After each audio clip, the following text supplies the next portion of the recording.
Trouves-tu aujourd'hui que quand tu t'exprimes, eh bien ton langage est pauvre? Il manque de distinction, tu utilises des mots basiques qui manquent de saveur et tu aimerais plutôt utiliser des mots soutenus, riches et donc élever ton niveau de langue, enrichir ton vocabulaire. Si c'est ton cas, je pense que tu vas adorer cette vidéo parce que dedans, je vais non seulement te donner 5 expressions qui te permettent de passer d'un langage courant à un langage soutenu, et je vais t'illustrer exactement les différences entre ces niveaux de langue. Comme ça, tu pourras vraiment, quand tu le souhaites, élever ta langue au quotidien. Et on est parti pour la vidéo. Bonjour à tous et bon retour sur ma chaîne. Je suis Jennifer Telep, fondatrice de l'école d'expression.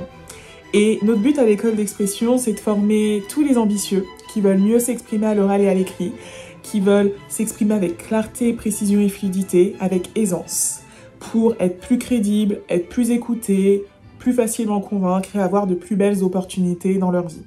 Si tout ça, ça t'intéresse et que tu veux avoir accès à une masterclass gratuite qui va t'enseigner la technique secrète pour gagner rapidement en aisance, ça se passe en dessous de cette vidéo, dans la description, et tu auras accès directement au lien de cette masterclass avec le replay dès ton inscription.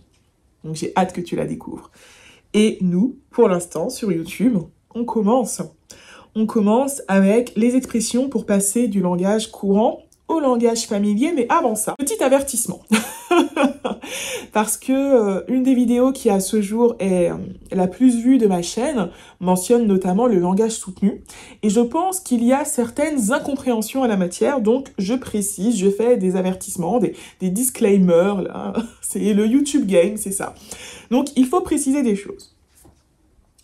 À l'école d'expression, on ne fait aucune hiérarchie entre les niveaux de langue. Le langage vulgaire, le langage familier, le langage courant, le langage soutenu, il n'y a aucune hiérarchie. Cela signifie qu'à l'école d'expression, bien parler ne signifie pas parler un langage soutenu. Et mal parler ne signifie pas parler un langage familier ou un langage vulgaire. Non. La société, malheureusement, crée des hiérarchies entre les niveaux de langue, entre les façons de s'exprimer, les langages bourgeois, les langages populaires. À l'école d'expression, on ne fait pas ça. Nous, notre travail, c'est quoi?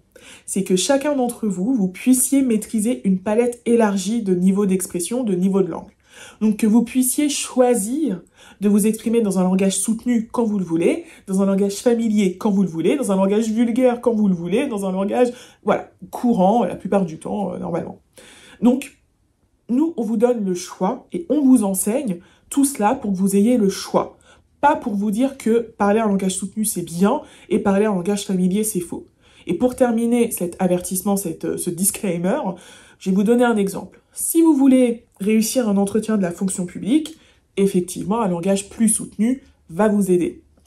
Si vous voulez vous faire des amis, vous faire apprécier en société, je ne suis pas sûre que le langage soutenu soit votre meilleure arme. Ajouter des touches de familiarité, cela va vous aider. Parce que le langage soutenu crée de la distance, il est soutenu comme son me le dit, donc on soutient la posture, on n'est pas relâché, on n'est pas détendu et ce n'est pas le meilleur niveau de langue quand on veut passer du bon temps avec ses proches, avec ses amis et qu'on veut créer une connexion et une complicité. Vous savez, dans certaines familles, les enfants vous voient leurs parents. Ce sont des familles, voilà, avec un certain héritage, une certaine vision de l'éducation. Voilà, les rapports sont quand même particuliers. Ce n'est pas le cas de tout le monde. Donc c'est pour vous dire que, attention, bien s'exprimer, ça dépend du contexte. Et pour nous, à l'école d'expression, effectivement, on va vous inviter à utiliser le langage soutenu dans les endroits, dans les endroits où ça va être pertinent et ça va vous aider à être utile. On a une vision utilitariste de la langue et pas une vision morale. Ça c'est bien, ça c'est mal. C'est la fin de cet avertissement et on commence avec la première expression pour passer du langage courant au langage soutenu. Alors, cette première expression, hein, c'est une expression très classique du quotidien. Je sais pas.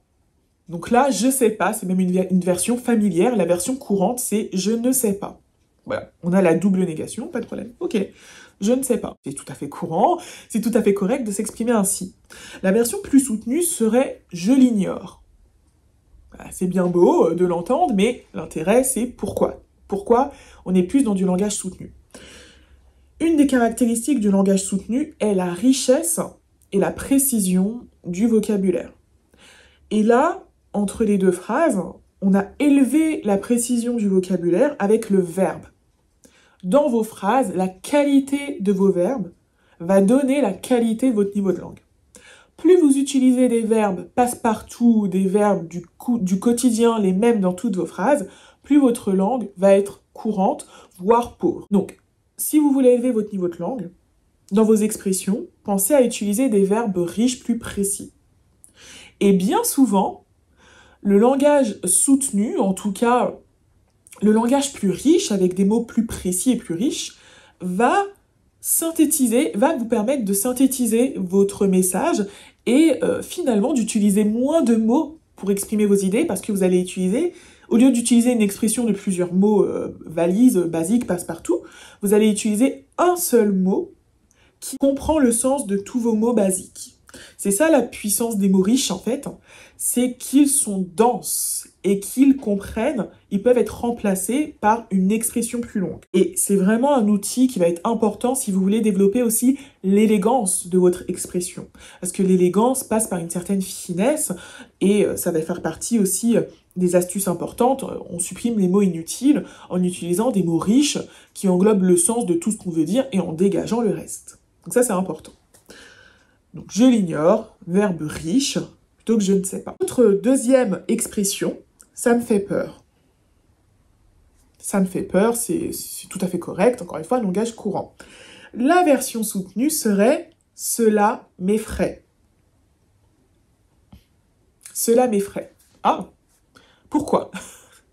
Quelles sont les différences entre ces deux phrases courant soutenu? La première bascule que vous avez peut-être remarqué, c'est qu'on est passé de ça à cela. Effectivement, cela est une version plus soutenue, ça une version plus courante.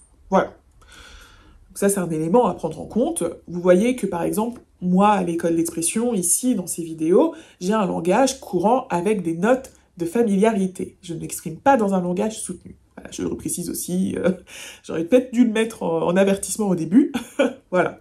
Parce que je veux créer de la familiarité, de la complicité avec vous, et aussi une ambiance plus détendue, parce que si je commence à parler en langage soutenu, ça crée une ambiance un peu plus guindée, qui ne va pas forcément vous mettre à l'aise. Donc ça n'est pas en lien avec mon objectif, ma stratégie de communication, donc c'est pour ça que je n'utilise pas un langage soutenu. Ici, ça n'aurait pas de sens. Non pas parce que je ne le veux pas ou que c'est moche, c'est parce que ça ne crée pas l'atmosphère émotionnelle que je veux avoir sur cette chaîne. Donc vous voyez que bien s'exprimer, c'est au-delà juste des mots qu'on utilise. Voilà. Et donc dans ce cas, ça, cela, dans le langage en fait soutenu, on va utiliser des structures qui sont plus anciennes. Bon, cela n'est pas si ancien que ça, mais ça, c'est quand même une version raccourcie, et parfois, en langage soutenu, on va utiliser les versions un peu plus traditionnelles, un peu plus anciennes de certains mots. Et là, on a un exemple, en tout cas, de certaines structures de phrases, de certains mots. Et là, c'est un exemple. Et il y a aussi m'effraie, là, c'est la même astuce d'enrichissement du verbe que dans la première expression. On est passé de faire peur à effraie. Un autre élément aussi, c'est que faire, c'est pour le coup un verbe passe-partout, un verbe valise. Il est utilisé à toutes les sauces, comme d'autres verbes type être, avoir, faire, c'est vraiment les trois verbes utilisés c'est probablement, si tu trouves que tu manques de vocabulaire, ça veut dire que tu dois énormément utiliser ces trois verbes-là. Et il faut que tu apprennes à utiliser d'autres verbes qui vont être plus riches, qui vont avoir un sens plus précis. Et tu vois que là, encore une fois, effraie, eh bien, c'est un seul mot, tandis que faire peur, c'est deux. Donc, encore une fois, ça synthétise. Troisième expression. Troisième expression, ça ne marche pas. Voilà, par exemple, vous êtes en réunion, voilà, vous êtes ingénieur en réunion, ça ne marche pas. Voilà, vous parlez d'une fonctionnalité de je ne sais quoi, voilà, de la machine, ça ne marche pas. C'est tout à fait correct, courant, langage courant. La version soutenue, cela ne fonctionne pas. Ce sont les mêmes améliorations que pour la deuxième expression. Pourquoi? On est passé de ça à cela, et on est passé du verbe marcher à fonctionner.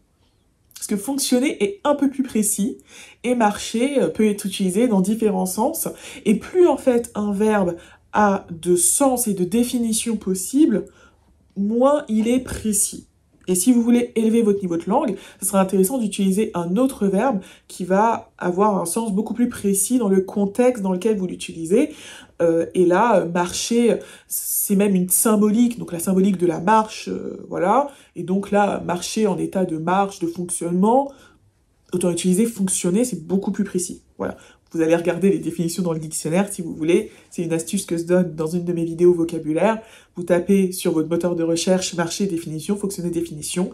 Vous regardez les différentes acceptions et vous verrez que fonctionner est dans ce cadre-là beaucoup plus précis. La quatrième, pareil, phrase courante, mais qui a une tendance un peu familière pour le coup. Tu as vu ça? Ou as-tu vu ça? Voilà. As-tu vu ça? Pourquoi pas?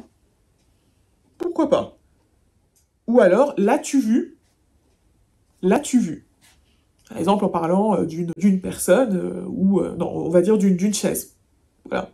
Ah, mais je trouve plus ma chaise. L'as-tu vu? Non, ça marche pas comme exemple.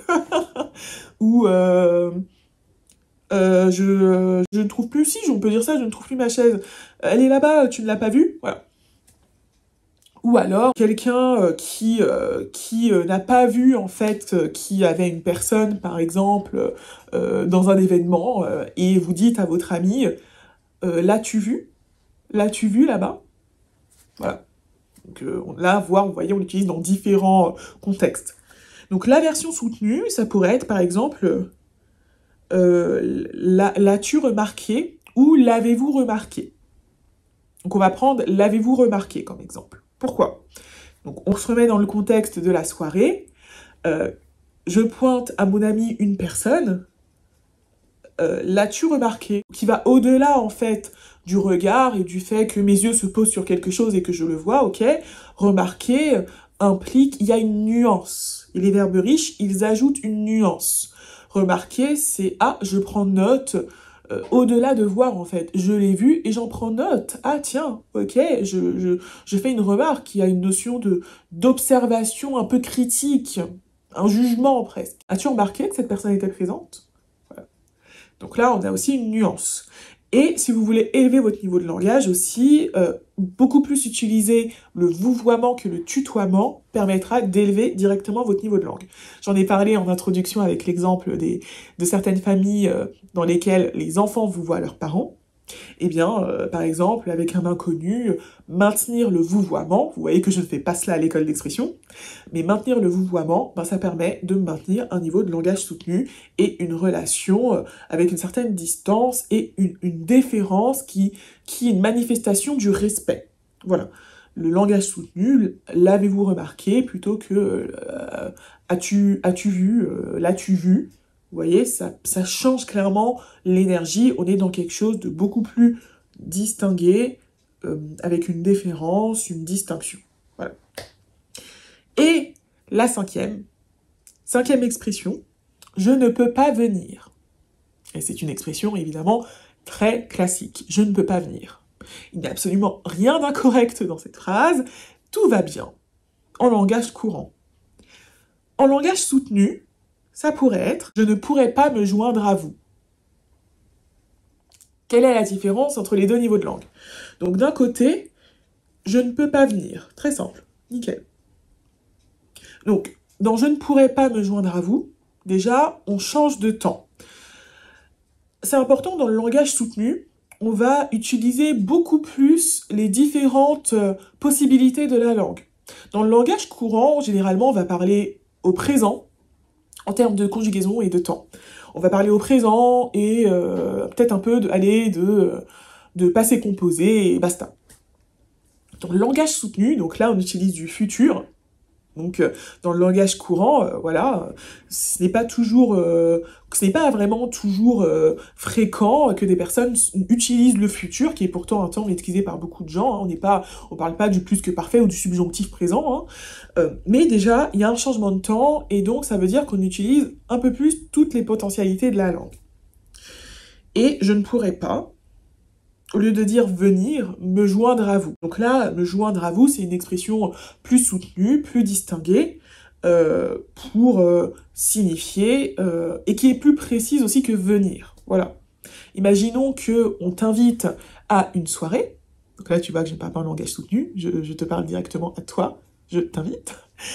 Imaginons qu'on t'invite à une soirée et que tu dises « Ah, je suis désolée, je ne peux pas venir, justement, je ne peux pas venir. » C'est direct, c'est clair, ok. Ou alors « Oh, désolé, je ne pourrais pas me joindre à vous. » Donc là, se joindre à quelqu'un, se joindre à un groupe de personnes, c'est venir pour participer à un événement. Donc vous voyez que là, se joindre, c'est un verbe riche parce que c'est venir plus une nuance. Tandis que dans venir, il n'y a pas cette nuance-là. Donc j'espère que là, vous avez bien compris, tu as bien compris la distinction entre les verbes plus valise, passe-partout et les verbes plus riches.